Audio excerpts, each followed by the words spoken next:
So hello everyone, welcome to our new video. This side Himanshu Sharma, chemistry mentor आपके लिए एक new video लेकर आया है जो कि इलेक्ट्रोकेमिस्ट्री है। इलेक्ट्रोकेमिस्ट्री हमारा फिजिकल केमिस्ट्री का सेकंड चैप्टर है। अब हम सेकंड चैप्टर की बात कर रहे हैं। तो सेकंड चैप्टर में क्या है, हमारा फर्स्ट चैप्टर सॉल्यूशन हो चुका है। अब हम सेकंड चैप्टर पे हम फोकस करेंगे। तो हम स्टार्ट करते हैं इलेक्ट्रोकेमिस्ट्री के साथ। तो जैसे देख रहे हो, मेरी जो सीरीज है ये क्लास 12 2025 की इलेक्ट्रो, ये इस सीरीज का नाम क्या है, बास सीरीज नाम है ना। तो इस बास सीरीज को काफी सपोर्ट करना है। इसमें सारा आपको टोटल सिलेबस मिलेगा 2025 का सीबीएसई बोर्ड का।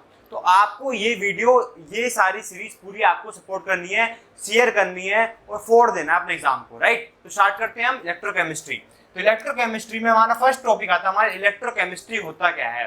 तो इलेक्ट्रोकेमिस्ट्री ये एक स्टडी होती है जिसमें हम क्या करते हैं, इलेक्ट्रिसिटी का यूज करते हैं क्या करने में, केमिकल रिएक्शंस करने में। तो इलेक्ट्रिक एनर्जी किसमें कन्वर्ट होती है, हमारी केमिकल एनर्जी में कन्वर्ट होती है। तो इलेक्ट्रिक एनर्जी किसमें कन्वर्ट होती है, केमिकल एनर्जी में कन्वर्ट होती है। तो electrochemistry is a study of production of electricity from energy release during spontaneous chemical reaction and the use of electric energy to bring about non spontaneous chemical reaction transformation। तो ये क्या होता है, आपका इलेक्ट्रोकेमिस्ट्री आपका होता है। तो इलेक्ट्रोकेमिस्ट्री में क्या होता है, इलेक्ट्रोकेमिकल सेल आती है। इलेक्ट्रोकेमिकल सेल क्या होता है, इलेक्ट्रोकेमिकल सेल को हम क्या क्या बोल सकते हैं, गैल्वेनिक सेल और वोल्टिक सेल में हम केमिकल सेल को क्या बोलते हैं। तो अब इलेक्ट्रोकेमिकल सेल को हम क्या बोल सकते हैं, Daniel cell and voltaic cell हम बोलते हैं। अब आपको ध्यान रखना है, यहाँ पे मैंने क्या लिया है, जो गैल्वेनिक सेल है उसके अंदर एक सेल आती है, वो बोलते हैं हम डैनियल सेल। डैनियल सेल क्या है, ये वाली बीकर होती है। इसमें क्या हमने दो बीकर ले रखे हैं, यहाँ पे एक इलेक्ट्रोड लगा रखा है, एक इलेक्ट्रोड लगा रखा है। इस पूरे एक्सपेरिमेंट को मैं आपको अच्छे से दिखाता हूं कैसे करते हैं। चलो स्टार्ट करते हैं। चलो पूरा सेल रिएक्शन एकदम लिख के दिखाऊंगा। तो यहाँ पे क्या है, डैनियल सेल, यही है, डैनियल सेल है। तो अब हम स्टार्ट करते हैं, डैनियल सेल क्या होता है। तो डैनियल सेल में हमें कुछ नहीं करना, दो बीकर ले रखे हैं, राइट, दो बीकर ले रखे हैं। यहाँ पे इलेक्ट्रोड लगा रखा है, ये one electrode and two electrode. इसमें मैंने क्या लगा रखा है, यहाँ पे एक सेल लगा रखी है, ये हमारी हमारे पे सेल हो गई। यहाँ पे एक यू शेप की ट्यूब आएगी, क्या आएगी, यू शेप की हमारे यहाँ पे क्या आएगी, ट्यूब आएगी, या यू शेप की ट्यूब आ गई। इसको क्या बोलते हैं हम, इसको बोलते हैं हम सोल्ट ब्रिज। क्या बोलते हैं इसको,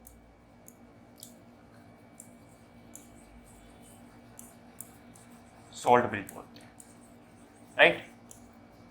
तो मैंने क्या करूंगा, अब मैं यहाँ पे बात करूंगा, यहाँ पे मैं कुछ नहीं करने वाला, यहाँ पे सिर्फ और सिर्फ क्या करूंगा, मैंने यहाँ पे ले रखा है, सपोज 1 मोल के ले रखा है ZnSO4 ले रखा है, क्या ले रखा है, 1 मोल ZnSO4 ले रखा है।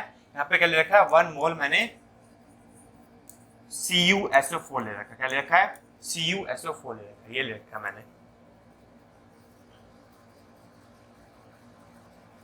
ये ले रखा है। अब मैं बात करता हूँ, यहाँ पे देखते हैं। तो अब मैंने यहाँ पे 1 मोल ZnSO4 ले रखा है, 1 मोल मैंने CuSO4 ले रखा है। अब यहाँ पे से क्या होगा, यहाँ पे हम क्या करेंगे, ये जो सॉल्यूशन है इसमें क्या होगा, इसमें क्या जाएगा, हमारा Zn2+ जाएगा, क्या जाएगा, Zn2+ जाएगा, और इसमें क्या जाएगा, हमारा Cu2+ जाएगा, ये जाएगा Cu2+ जाएगा। इसमें Zn2+ जाएगा, इसमें Cu2+ जाएगा। इस बारे लेफ्ट पार्ट को क्या बोलते हैं, हम बोलते हैं एनोड। क्या बोलते हैं, लेफ्ट पार्ट को हम क्या बोलते हैं, एनोड बोलते हैं, और राइट पार्ट को क्या बोलते हैं, हम कैथोड बोलते हैं। क्या बोलते हैं, कैथोड बोलते हैं, राइट, ये बोलते हैं हम। अब हमें क्या करना है, हम देखते हैं, यहाँ पे एनोड है, यहाँ पे कैथोड है। आपको मैं एक याद करने का तरीका बता देता हूँ, लोन, LOAN, लोन। लोन का मतलब होता है left oxidation anode and negative, ये होगा। तो अब क्या देखते हैं हम, यहाँ पे Zn का क्या होगा, ऑक्सीडेशन होगा, और Cu2+ का क्या होगा, रिडक्शन होगा। ये भी आपको ध्यान रखना है। अब हम क्या करेंगे, इन दोनों के सेल रिएक्शन मैं लिखता हूं। तो हम सेल रिएक्शन लिखते हैं इसके, हम क्या लिखेंगे, यहाँ पे लिखेंगे हम Zn2+, यहाँ पे क्या जाएगा, Zn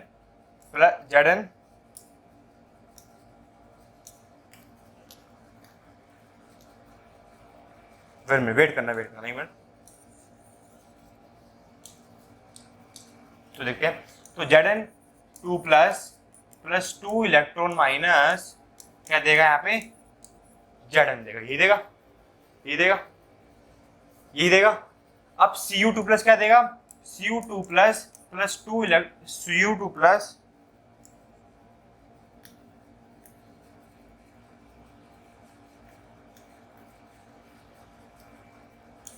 ये मेरा उल्टा लिख गया है, हमें क्या लिखना है, यहाँ पे लिखना है Zn क्या दे रहा है, Zn2 प्लस 2 इलेक्ट्रॉन माइनस, ये लिखना है, राइट। ये हो गया। अब हमें पता है कि क्या होगा, अब हमें ध्यान रखना है यहाँ पे क्या आएगा, Cu2 प्लस आएगा, Cu2 प्लस 2 इलेक्ट्रॉन माइनस क्या देगा, यहाँ पे Cu देगा, ये देगा। इन दोनों सेल रिएक्शन को हम क्या कर देंगे, ऐड कर देंगे। जब हम इसको इन दोनों का ऐड करेंगे तो क्या आएगा, आएगा आपका 2 इलेक्ट्रॉन माइनस कट जाएगा, तो आएगा आपका Zn प्लस Cu2 प्लस क्या देगा, Zn2 प्लस Cu देगा, ये देगा, ये देगा। अब हमें ध्यान रखना है कि Zn से Zn2 प्लस गया है, इसका क्या हुआ है, ऑक्सीडेशन हुआ। क्या हुआ है, इसका ऑक्सीडेशन हुआ है।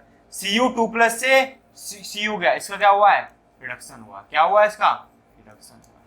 यही हुआ है, यही हुआ है, यही हुआ है कंसेप्ट में, यही आया क्लैरिटी, एकदम कंसेप्ट समझ में आ गया ना।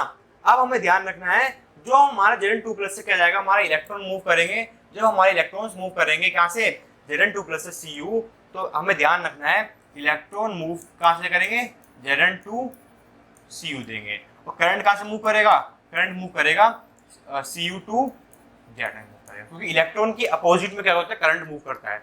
इलेक्ट्रॉन के अपोजिट में क्या होता है, करंट मूव करता है। तो आपको ये चीज ध्यान रखनी है। तो आपको ये कंसेप्ट क्लियर हो गया। अब आपका सेल रिएक्शन भी आपको आ गया। अब हम क्या निकालेंगे, इसका निकालेंगे पोटेंशियल निकालेंगे। लेकिन जो हमारा नेट पोटेंशियल होता है, जो हमारा डैनियल सेल का जो नेट पोटेंशियल होता है वो कितना होता है, डैनियल सेल का जो नेट पोटेंशियल होगा वो होगा आपका, नेट पोटेंशियल होगा आपका मतलब E नोट 1.1 वोल्ट। क्योंकि हम यहाँ पे बैटरी लगा रहे हैं, यहाँ पे वोल्ट मीटर लगा रहे हैं, तो उसकी वजह से क्या होगा, पोटेंशियल जनरेट होगा। जो आपका नेट पोटेंशियल होगा वो क्या होगा, 1.1 वोल्ट होगा। क्योंकि क्यों होगा, तो डैनियल सेल में क्या होता है, पोटेंशियल डिफरेंस निकालते हैं हम। हाँ, पोटेंशियल डिफरेंस निकालते हैं हम, एक स्पेसिफिक पोटेंशियल नहीं निकालते हैं। तो आपको क्या होगा, 1.1 वोल्ट होगा। ध्यान रखना है इस चीज को, राइट। अब हमें ध्यान रखना है, अब ये तो चीज तो आप पता लग गया, ये कंसेप्ट पहले बार इसका स्क्रीनशॉट ले लीजिए, चलो ले लिया। तो अब हमें ध्यान रखना है हम इसको लिखेंगे कैसे, तो हम लिखेंगे यहाँ पे Zn, राइट, स्लैश लिखेंगे। अब Zn से क्या गया है, Zn2 प्लस गया है, ठीक है, यहाँ सोल्ट ब्रिज का साइन आ गया, यहाँ पे Cu2 प्लस गया है प्लस Cu गया। तो आपको ये सेल रिएक्शन आपका लिखने का हो गया। अब आपको ध्यान रखना है हम इसका सेल पोटेंशियल कैसे निकालेंगे, तो हम निकालेंगे E naught cell. E naught cell क्या होता है, आपका स्टैंडर्ड पोटेंशियल होता है। स्टैंडर्ड पोटेंशियल का मतलब क्या है, आपका एक स्पेसिफिक पोटेंशियल किसका, इलेक्ट्रोड का। जैसे यहाँ पे एनोड है, तो यहाँ पे क्या हुआ है, ऑक्सीडेशन हुआ है। तो ऑक्सीडेशन के केस में क्या होगा, यहाँ पे क्या आएगा, एनोड के पोटेंशियल आएगा, मतलब ऑक्सीडेशन पोटेंशियल आएगा। कैथोड के केस में क्या आएगा, रिडक्शन पोटेंशियल आएगा। तो आपको ध्यान रखना है, यहाँ पे ऑक्सीडेशन पोटेंशियल होगा, यहाँ पे रिडक्शन पोटेंशियल होगा। तो आपका आएगा यहाँ पे E कैथोड माइनस E, ये आपका होगा। तो ये पूरा आपका क्या है, ये पूरा पोर्शन क्या आपका डैनियल सेल दे रखा है। तो आपको ऐसे करना है। देखो सब कुछ बहुत इजी होता है, बस आप पढ़ने में ध्यान रखो, क्योंकि सारी चीज आपकी लाइफ में इजी है। आप कुछ भी कर लो। जैसे हम ध्यान रखते हैं, एग्जांपल लेते हैं, हम 9th पढ़े थे।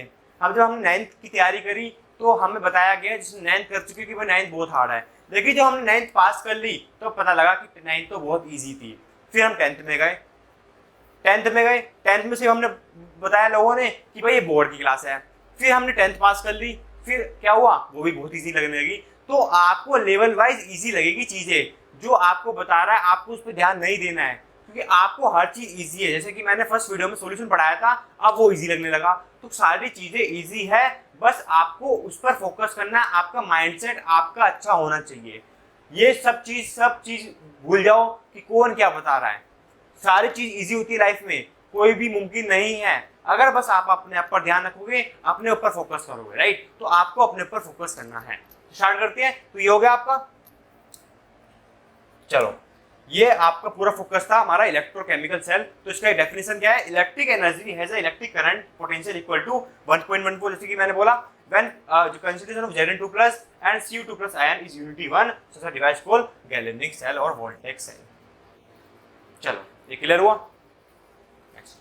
अब आता है सोल्ट ब्रिज क्या होता है, सोल्ट ब्रिज की एप्लीकेशन क्या होती है। तो सोल्ट ब्रिज क्या होता है, मेंटेन करता है क्या, इलेक्ट्रिकल न्यूट्रलिटी मेंटेन करता है। तो सोल्ट ब्रिज क्या करता है, इलेक्ट्रिकल न्यूट्रलिटी मेंटेन करता है किसमें, इनसाइड द गैल्वेनिक सेल और अ वोल्टेक सेल में।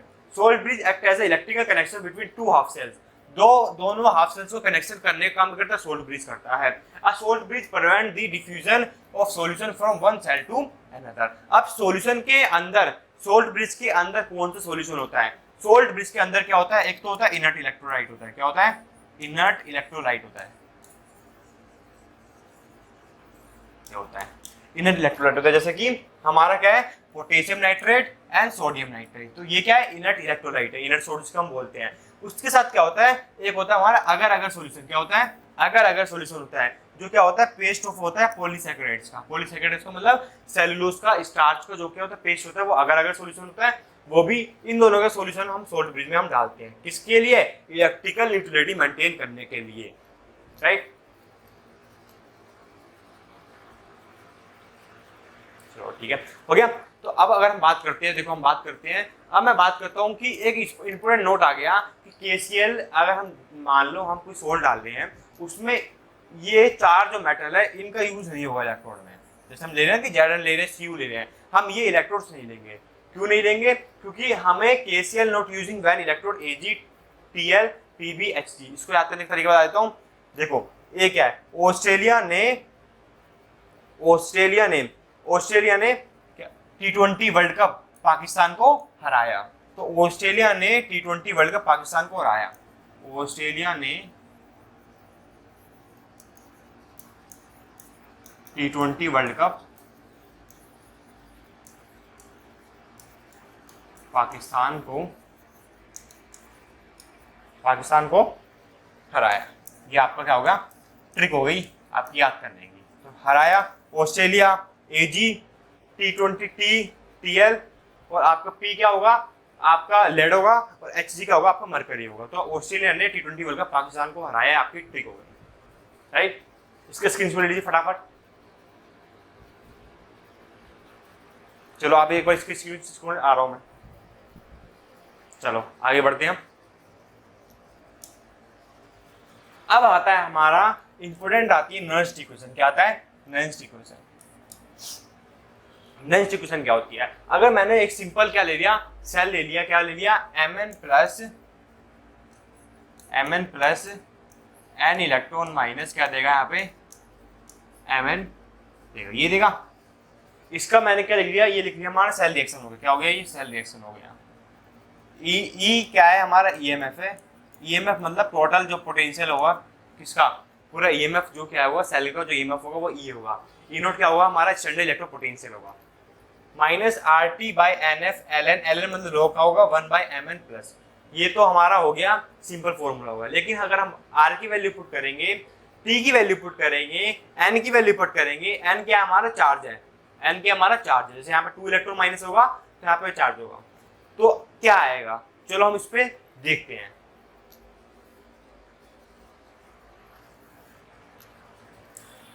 इसको हम इरेज कर देते हैं।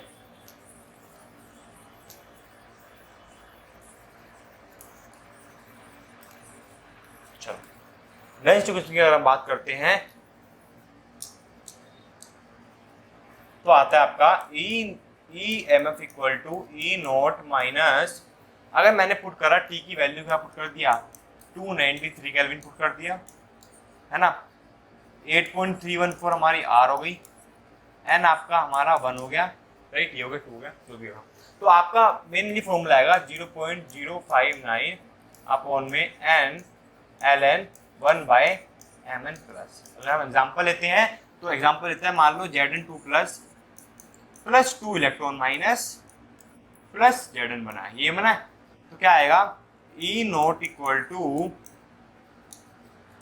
To E naught minus 0.059 upon में 2 ln 1 बाय अपॉन में Zn2 प्लस, ये आपका आएगा।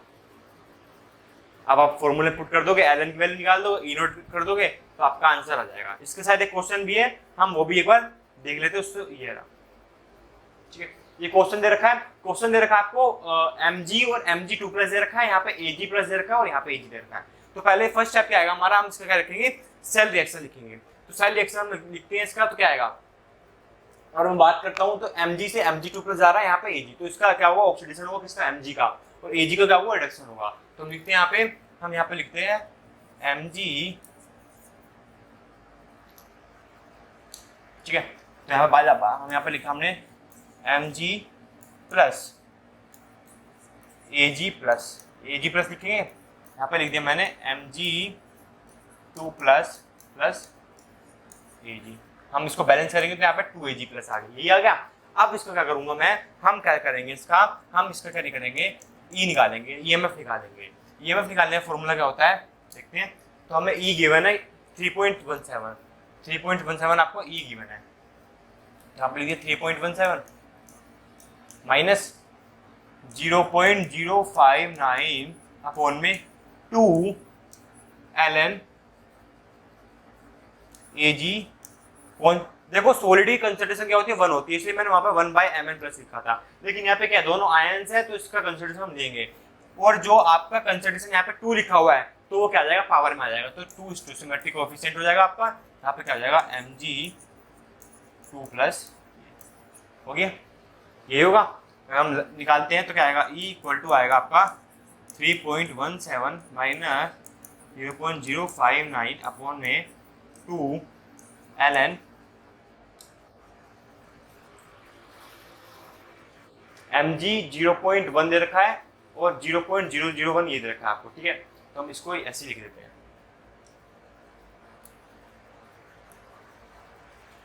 तो ये आपका यहाँ पे 0.01 हो गया का होल स्क्वायर, यहाँ पे 0.00 ये हो गया। तो 4 बार आ जाएगा आपको, ये आएगा। तो आपको ये सिर्फ सॉल्व करना है और आपका आंसर आपका आ जाएगा। हम आगे बढ़ते हैं, राइट। तो आपको ये सॉल्व करना पड़ेगा, आपका आंसर आ जाएगा। सिंपल, आपको फॉर्मूला लगाना है, कोई डाउट तो नहीं इसमें। चलो अब हम बात करते हैं, इससे पहले नेक्स्ट क्वेश्चन से पहले हमारा एक पार्ट और रहेगा, equilibrium constant and Gibbs free energy. तो उसको भी करवा देता हूं मैं। तो इक्विलिब्रियम कांस्टेंट और गिब्स फ्री एनर्जी की बात करता हूं मैं। तो इक्विलिब्रियम कांस्टेंट क्या होता है, जैसे कि मैंने लिखा था यहाँ पे E equal to E0 minus 0.059 upon में ln log, ये लिखा था Kc। Kc का मतलब क्या है, आपका वो इक्विलिब्रियम कांस्टेंट। इक्विलिब्रियम Kc क्या होगा, जैसे अगर हम एग्जांपल लेता हूँ, Kc क्या होगा, Kc मैंने अगर मैं बात कर रहा Zn प्लस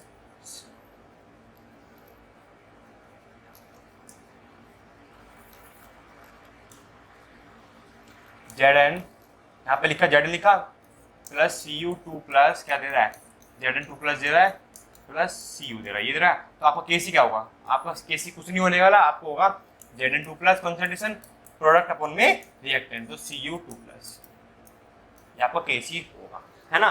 तो अब देखते हैं हम, अब एट इक्विलिब्रियम कंडीशन ईएमएफ क्या हो जाएगा हमारा, ये 0 हो जाएगा। अगर हमारा ये 0 हो गया, मान लो at equilibrium condition that EMF is 0, तो आपका आ जाएगा E नोट इक्वल टू आ गया आपका 0.059 अपॉन में n log Kc। तो ये क्या आ गया आपका इक्विलिब्रियम कांस्टेंट आ जाएगा। E पता होगा 0.059 n log Kc निकाल दोगे, एंटी लॉग कर दोगे तो आपका इक्विलिब्रियम कांस्टेंट आपका आ जाएगा। अब सेल में पोटेंशियल जनरेट हो रहा है, तो पोटेंशियल जनरेट के साथ साथ क्या होगा, वर्क डन भी होगा। तो work done is convert into maximum work done when maximum work done is gives free energy. तो गिव्स फ्री एनर्जी क्या होता है, ठीक है। डेल्टा जी इक्वल टू क्या होता है, माइनस एन एफ ई का मतलब potential, F farad, 1 farad equal to क्या होता है 96500 कूलम होता है। एन क्या आपका वही चार्ज है, Zn2 प्लस 2 प्लस होगा चार्ज, तो आपको एक गिव्स फ्री एनर्जी आ जाएगा।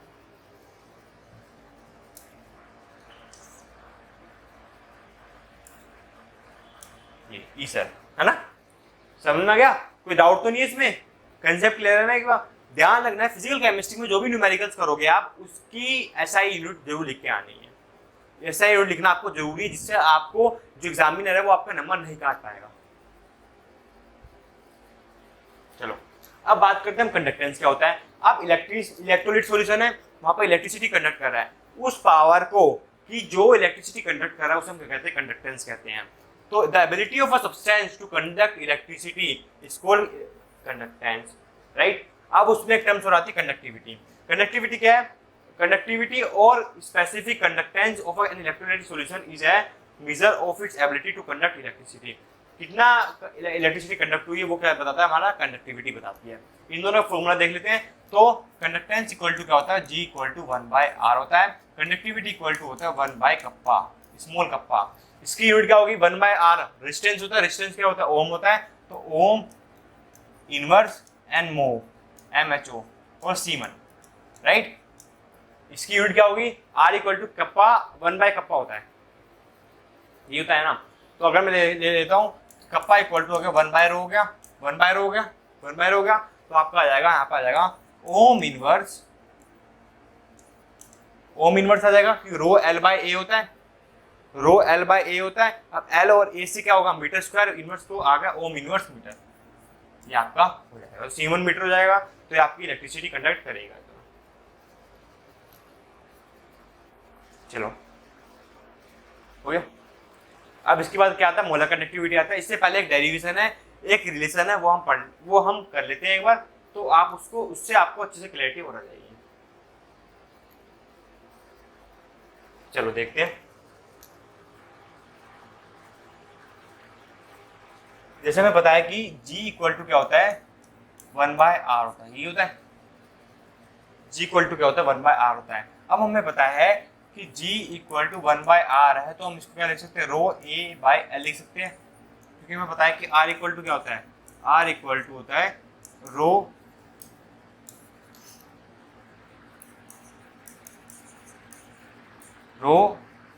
L/A होता है, तो RA/L हो जाएगा RO, तो रो L/A आपका आ जाएगा, आप आ जाएगा रो L/A, ये आपका आ गया। अब मेरी बात सुनिए, आपको पता है कि 1/रो क्या होता है? 1/रो क्या होता है? आपका कप्पा होता है। G इक्वल टू क्या आ गया? कप्पा, यहाँ पे आ गया L/A। जो आपका L/A है, जो आपका L/A है वो क्या है? L/A क्या है? आपका सेल कांस्टेंट है। क्या है आपका? सेल कांस्टेंट है। तो क्या आ जाएगा यहाँ पे? इसको मैं डिनोट करता हूँ G स्टार से, किसे डिनोट कर देता हूँ? G स्टार से डिनोट कर देता हूँ, तो आ जाएगा G इक्वल टू आ गया K अपॉन में G स्टार, ये आ गया। तो आ जाएगा K equal to G into G star.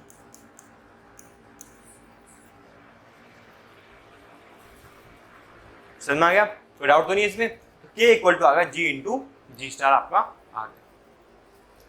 अब फटाफट आप देखिए मोलर कंडक्टिविटी क्या होता है। जो मोलर कंडक्टिविटी होता है वो होता है, molar conductivity is defined as the conductivity of solution electrolyte divided by molar concentration of the electrolyte. जिसका मेनली फॉर्मूला होता है वो होता है मोलर कंडक्टिविटी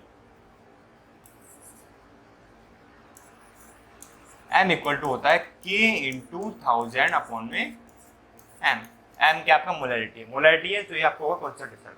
अब कंडक्टिविटी जो इलेक्ट्रोलाइट की वो किस किस पर डिपेंड करती है? तो पहला स्टेप आता है नंबर ऑफ इलेक्ट्रोलाइट्स एडेड, कितना आप इलेक्ट्रोलाइट ऐड कर रहे हो वो उस पर आप डिपेंड करता है। सेकंड आता है आपका size of the ions produce and their solvation effect. Solvation effect मतलब कितने आपका एनर्जी लग रही है उसको सॉल्यूशन को सॉल्वेंट को डिसॉल्व होने में। The nature of the solvent and the viscosity, इसकी विस्कोसिटी पर डिपेंड करती है कंडक्टिविटी। अगर विस्कोसिटी ज्यादा होगी तो कंडक्टिविटी क्या होगा? कम होगी। क्या होगा? जो लिक्विड होगा वो क्या होगा? काफी ज्यादा स्ट्रॉन्ग फोर्स ऑफ अट्रैक्शन होगा, उससे कंडक्टिविटी कम होगी।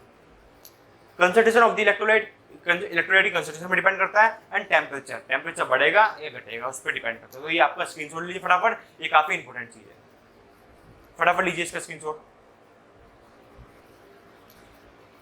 तो आपको ध्यान रखना जो मैं पढ़ा रहा हूँ वही पढ़नी है, क्योंकि देखो सब चीज मैटर करती है, लेकिन आपको पढ़ाई आपकी सबसे ज्यादा मैटर करती है। अगर आपको अपनी मिडिल क्लास फैमिली को, अपने पापा पिताजी को, माता पिताजी को अच्छे से रखना है तो आपको उसके लिए पढ़ना तो जरूर पड़ेगा, राइट। कि पढ़ाई बगैर कुछ नहीं होने वाला है मेरे दोस्त। जो तेरे को पढ़ना चाहता है, जो तू पढ़ेगा वही तेरे काम आने वाला है। पढ़ाई कभी बर्बाद नहीं जाती, मेहनत कभी बर्बाद नहीं जाती, वो आपको अच्छे लेवल पे लेके जाएगी। ठीक है, चलो तो मोलर कंडक्टिविटी हम अब इसकी ऐसा नोट देख लेते हैं। तो मोलर कंडक्टिविटी क्या होता है, K बाय C होता है, C हम इंटू 1000 कर लेंगे। तो अब यहाँ पे K की वैल्यू कितना होगा, K का होगा मतलब बताया था सेमन सेंटीमीटर इनवर्स होगा या तो सेमन मीटर इनवर्स होगा। ये हो गया मोलरिटी, क्या होता है मोल लीटर इनवर्स हो गया। तो इसकी यूनिट निकल के आ जाएगी centimetre square, S centimetre square mole inverse आपकी इसकी यूनिट होगी, S centimetre square mole inverse. तो मोलर कंडक्टिविटी जब आप निकालोगे तो आपको लिखना पड़ेगा, अगर मीटर स्क्वायर में देखा होगा तो 10⁴ होगा सेंटीमीटर कन्वर्ट करने के लिए, अगर सेंटीमीटर स्क्वायर में देखा होगा तो मीटर स्क्वायर में कन्वर्ट करने के लिए आपको 10⁻⁴ करना पड़ेगा। ये कन्वर्जन है किसका, मोलर कंडक्टिविटी का। चलो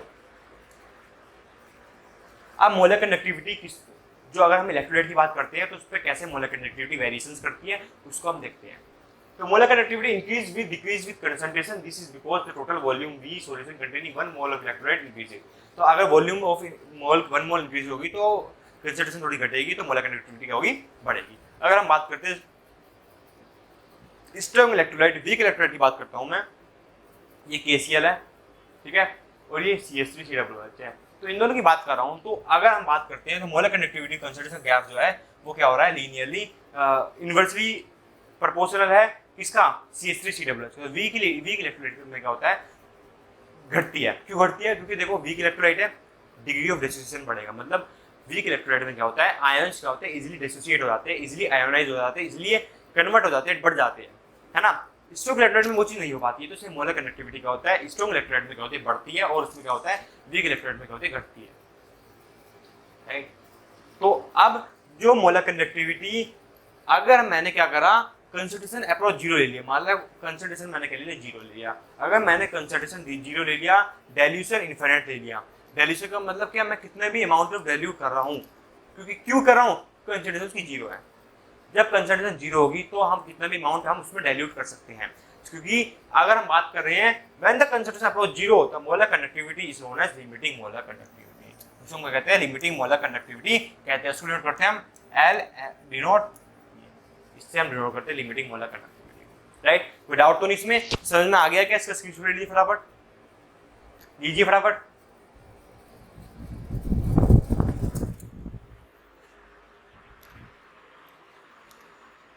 चलो आगे बढ़ते हैं।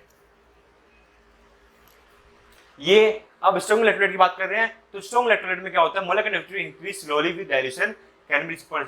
ये जो इक्वेशन दे रखी है ना, ये काफी एक्सपेरिमेंटल इक्वेशन है। क्या है, एक्सपेरिमेंटल है, क्या है, एक्सपेरिमेंटल है, एक्सपेरिमेंटल इक्वेशन है। इस इक्वेशन का मैं नाम भी बता देता हूं जिससे कोई दिक्कत ना हो पेपर में भी। ओजेंजर इक्वेशन क्या होता है, ओजेंजर इक्वेशन ये होती है, ठीक है। तो it can be seen the concentration, ये आपकी यही है, तो ऑब्टेन दिस।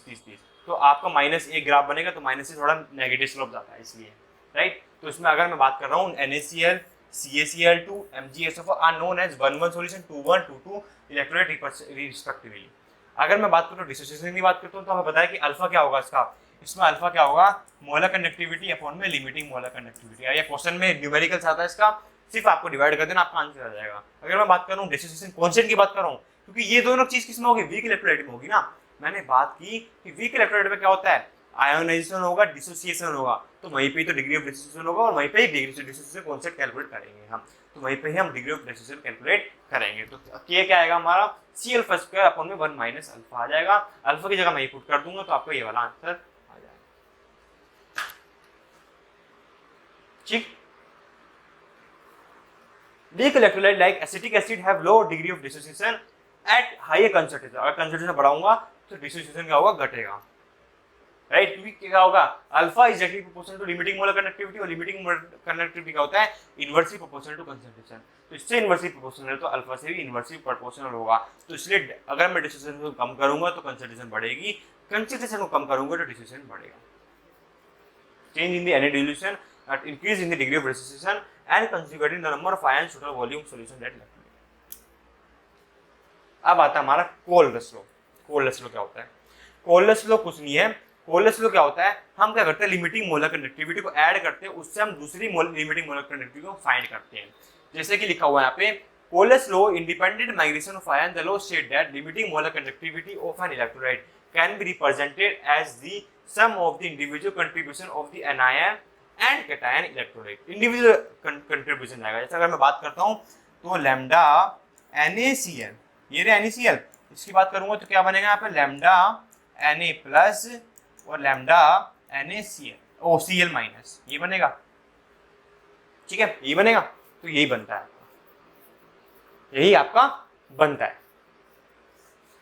ठीक है, तो sum of the individual contribution of the anion and cation is called limiting molar conductivity. तो then the limiting molar conductivity of sodium chloride is given by the equation, ये इक्वेशन है इसकी। इसका screenshot ले लीजिए। इसके जो क्वेश्चन है वो सब PYQs में आपके आ जाएंगे, इसमें कोई दिक्कत वाली बात नहीं है।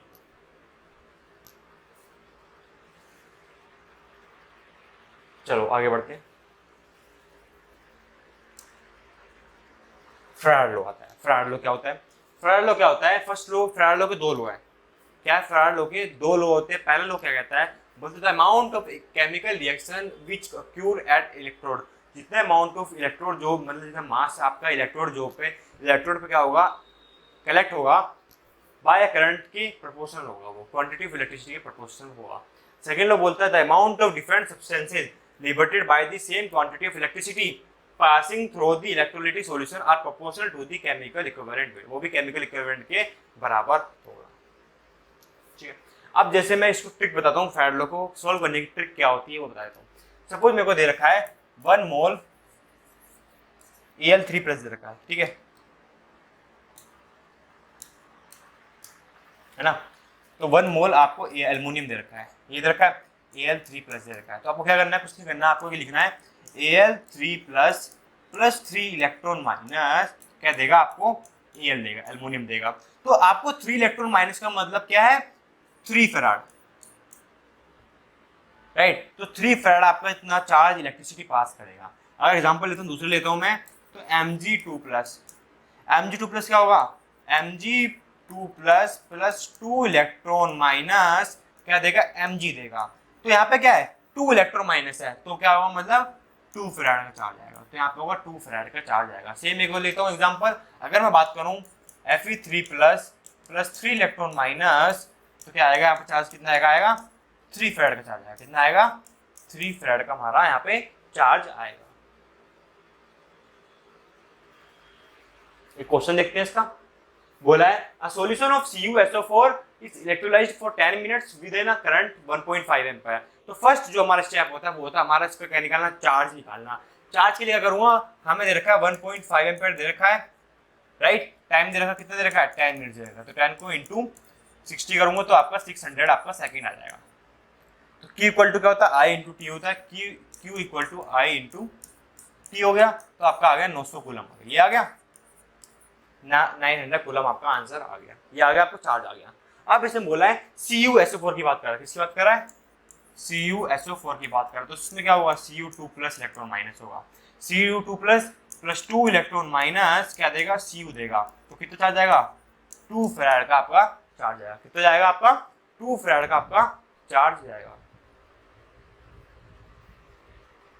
जब 2 फैराड का हमारा चार्ज चले गया तो देखते हैं अब हम क्या करेंगे। हमें पता है कि 900 कूलम। पहले मुद्दा ये है कि 2 फैराड, 2 फैराड में कितना जा रहा है? 1 मोल जा रहा है। ये जा रहा है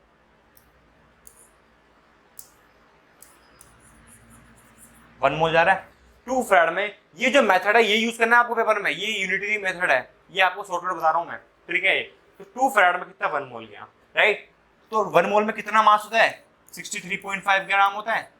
भाई मोलर मास क्या होता है CuSO4 का? Cu का क्या मोलर मास होता है? 63.5 ग्राम होता है। वही आपको 1 मोल में होगा, वही तो इक्विवेलेंट वेट होगा आपका। तो 63.5 ग्राम क्या होगा? 2 फैराड हो गया।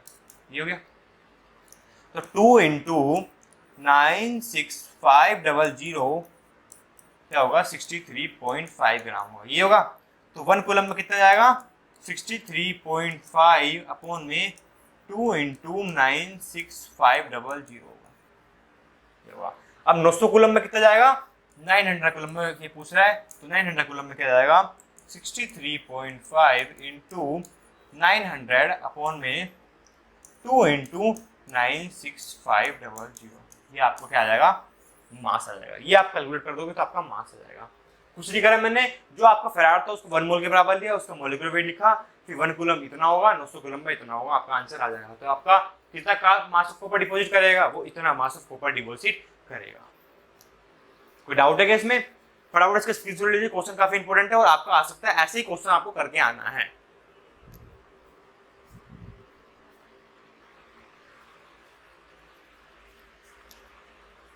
चलो अब बात करते हैं बैटरीज की। बैटरीज जो हमारा थ्योरेटिकल आता है, तो बैटरीज में दो तरह की प्राइमरी सेल होता है और सेकेंडरी सेल होता है। प्राइमरी सेल कौन सा होता है? These are batteries where the redox reaction proceed in only in one reaction. आपको जैसे देखा कि इलेक्ट्रोकेमिकल सेल में हर हम जगह ऑक्सीडेशन यूज कर रहे हैं, रिडक्शन यूज कर रहे हैं, तो वहाँ पे हम इलेक्ट्रोकेमिकल सेल का यूज कर रहे हैं और वहाँ पे हम रिडॉक्स रिएक्शन का यूज कर रहे हैं। तो इसमें भी सेम रिएक्शन होगा। एनोड पे क्या जाएगा Zn2 प्लस 2 इलेक्ट्रॉन माइनस जाएगा, NH4 प्लस NH3 NH2 जाएगा, ये आपको क्या जाएगा कैथोड पे जाएगा। इन दोनों को ऐड कर दोगे तो आपको कुछ बनेगा, यहाँ पे बनेगा Zn plus NH4 plus 2 MnO2। तो यहाँ पे एक ये कंपाउंड बनता है जो कॉम्प्लेक्स कंपाउंड है, plus Mn2O3 manganese oxide plus H2O। ये आपकी सेल रिएक्शन होगा किसका? बैटरी में प्राइमरी सेल का। इसका स्क्रीनशॉट लीजिए फटाफट, एसएस ले लीजिए। तो समझ में आ रहा है ना? आज की वीडियो काफी इंटरेस्टिंग हो रही है ना। इलेक्ट्रोकेमिस्ट्री ने पूरा करवा दिया, काफी ज्यादा 40-50 मिनट में मैंने इलेक्ट्रोकेमिस्ट्री पूरा करवा दिया। चलो आगे बढ़ते हैं, है ना, करवा दिया ना। अब सेकेंडरी सेल की बात करते हैं। सेकेंडरी सेल कौन सा होता है? These are batteries that can be discharge, तो ये रिचार्जेबल सेल होती है after use of passing current through the electrode. ये अपोजिट डायरेक्शन में होती है, नेगेटिव टर्मिनल और पॉजिटिव टर्मिनल दोनों इसमें रहता है, ये दोनों रहता है आपका। कैथोड पे क्या रहेगा? एनोड पे क्या रहेगा?